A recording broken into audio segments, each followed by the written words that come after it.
শেষে এমপিওভুক্ত শিক্ষক কর্মচারীর ফেব্রুয়ারির বেতন ও উৎসব ভাতার মেসেজ আসতে শুরু করেছে। আগামীকালকে ব্যাংক খোলা থাকবে কিনা বিস্তারিত জানাবো এই ভিডিওতে। আসসালামু আলাইকুম, ওয়েলকাম টু সাদ্দামস ওয়ার্ল্ড। শিক্ষা সংক্রান্ত যাবতীয় তথ্য পেতে আমার চ্যানেলটি সাবস্ক্রাইব করুন এবং পাশে থাকা বেল বাটনটি অন করে দেন।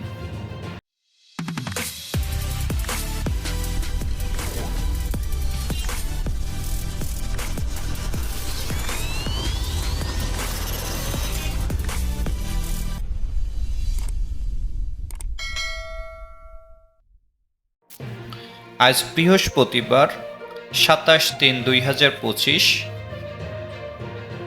মূলত 2টার পর থেকেই বিভিন্ন ব্যাংকের মেসেজ আসা শুরু করেছে। এর আগে শিক্ষক কর্মচারীরা দীর্ঘদিন দাবি করে আসছিল যেন তাদের বেতন এবং উৎসব ভাতা যেন ঈদের আগেই পরিশোধ করা হয়।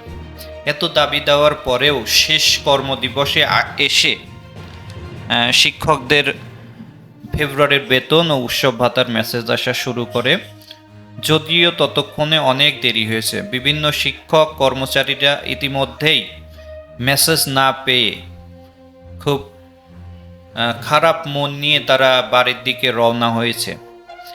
আমার ব্যক্তিগত প্রতিষ্ঠান সকাল 10টা থেকে প্রত্যেক শিক্ষক কর্মচারীরা আমরা অধীর আগ্রহে অপেক্ষা করছিলাম কখন মেসেজ আসবে। মেসেজ আসেই না। এইভাবে মেসেজ যখন আসলো কিছু সময় আগে, অর্থাৎ 4টার দিকে মেসেজ এসেছে। তো 4টা, যেহেতু ব্যাংক 4টার আগেই বন্ধ হয়ে যায়, কাজেই আজকে আর বেতন তোলা প্রবাবলি সম্ভব হবে না।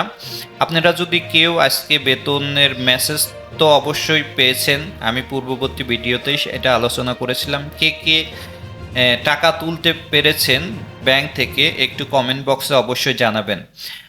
আমি জানি এই ভিডিওটি আপনারা যারা দেখছেন অনেকেই এখন পর্যন্ত টাকা তুলতে পারেননি।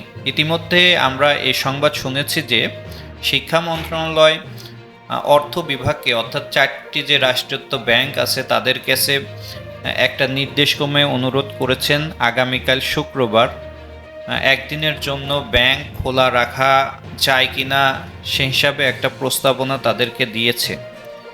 তো দেখা যাক এটা কতদূর কি হয়, আগামীকালকেই জানা যাবে। তবে আশা করা যাচ্ছে যে যদি উপর মহলের কোনো নির্দেশনা থাকে তাহলে অবশ্যই আগামীকালকে ব্যাংক খোলা থাকবে এবং শিক্ষকরা তাদের ফেব্রুয়ারি বেতন ও উৎসব ভাতা হয়তো আগামীকাল তুলতে পারে।